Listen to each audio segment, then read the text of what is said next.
Hi everybody, my name is Michael Zornick and welcome to the Code Show. Today we're going to continue our series where we build an iOS app from scratch, specifically this conference application which we designed in Balsamiq. And today we're going to take that design and start to add it and build it in Xcode.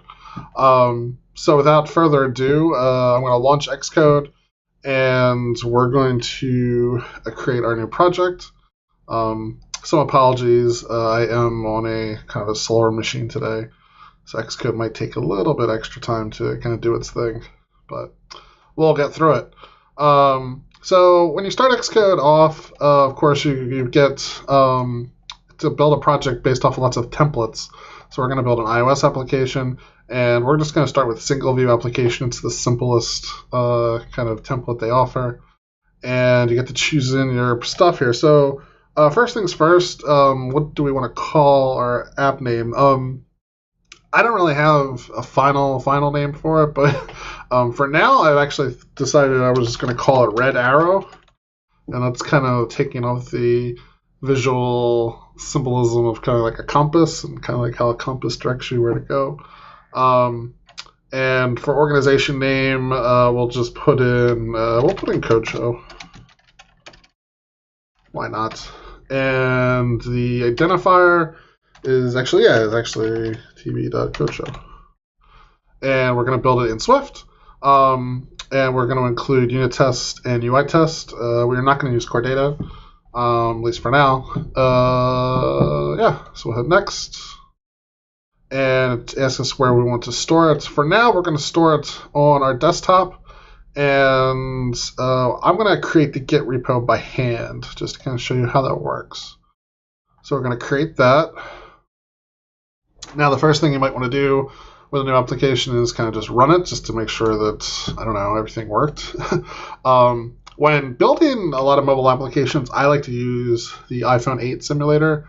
It kind of fits that middle child between the absolute smallest screen and the bigger screens of the pluses and iPhone 10. And it's not to say you don't test with them eventually, but if you're just going to be doing day-to-day stuff, I find that the iPhone 8 will give you a fair representation of kind of where things are going to be. So we launch this in our simulator. All right, there we go. Simulator is launched, and it installs our app and launches for us, and we're just going to see a very simple white screen. All right, so white screen it is. Let's make it something a little bit more interesting. Actually, before we do that, what I would like to do is to get this inside of a Git repo and onto GitHub. And so what we're going to do is we're just going to close Xcode out, and inside of it's on our desktop, we're going to open up a terminal inside of our folder here, our project folder. So if we do lsla, of course you'll see everything that you can see inside of here.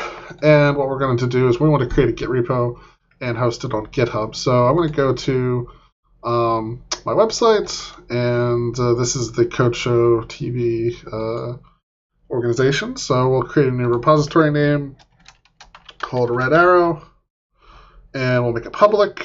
And I will not initialize it with README. I'll make that myself later. And I'm going to make all this by hand as well. So I'll create a repository. And the nice thing about GitHub does is actually kind of shows you, it's like if you don't have a repo set up, it kind of shows you what to do. And so we're going to follow those instructions. And we'll just copy these in group. And that's going to echo the red arrow into a new file called readme.md.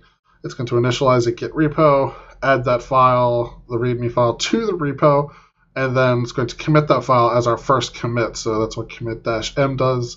That does the message. Now we've got a local repo on our desktop. Now we want to actually push it to GitHub. And to do that, we're going to use this command here, which is git remote add origin, and then our URL. Now, what this is doing is Git is been designed to be a diverse repository in that it can be hosted on multiple sites at multiple times. And so the idea of origin is basically to kind of define one of its remote locations. Traditionally, a lot of people just use GitHub, and so GitHub actually ends up centralizing a lot of that. But nonetheless, you can actually have multiple remotes. So now that we've created our remote, we've added origin as a remote, we're going to push this. And what that's going to do is going to push our stuff to GitHub. So I have to type in a username and account for this. So I don't know if this is actually going to... Yeah, that's going to fail. Okay, so following along with our... we're just going to build it and you're going to see how things work. I want to show you something, which is... let me open up... 1Password. Alright, so to a quick break there, what I'm going to show you here is how I actually do GitHub authorization. So when you use GitHub, you can create these tokens, which basically lets you authenticate using these tokens, and you pass it in actually as the username of the URL. And so when you actually format this, you end up putting the token inside of the GitHub HTTPS remote path, or the URL. And so you can see mine here. I'm hopefully blocking it out in post. But I basically added my token, so it's https:// my token at github.com, and then the rest of the whole repo stuff. And once you actually have your token installed, then you can push origin. So I will push to origin, and I'm actually using an application here called SourceTree, which basically is just a user interface that's put on top of Git. And for me, I like using it because it lets me be very visual with what is kind of being put into the Git stage, and you can kind of commit specific lines. You can also do spell checking in your commit messages, which is really nice. And so I'm going to push master, and that'll send it to the internet. And then if I come back here and I refresh my website, I can see my new repo called Red Arrow. It's got my first commit, which is the README, which just has the title Red Arrow. Cool. So next thing I can do is set up my GitHub ignore file. So GitHub, or Git, I should say, is basically a versioning system that tracks files. And when you put your Xcode project in there, there are definitely some files you would prefer it not to track, just because they're like build artifacts or they've got personal information in them. And so what people typically do is they'll add a git ignore file to the repo. So I'm going to come in here and I'm going to open up bb-edit, and I'm going to create a new file called git ignore. And then as for the git ignore file itself, this is actually one that I like to use. I'll just open up the raw, copy, and paste that in. And we can show it to you a little bit. All right, so the git ignore here is a little bit bigger now. You can see that git ignore uses a £sign for comments. And the reason I like this particular version is that, one, it's like versioned, and there's like the source file from Stack Overflow, and it kind of shows you what each thing that it blocks is for. So for example, it blocks .dstore files and .trashes from being commented out, and you can kind of look up what those are about, and then it gets into more specific things about like Xcode over time, had different file formats and different extensions of things to include and not include.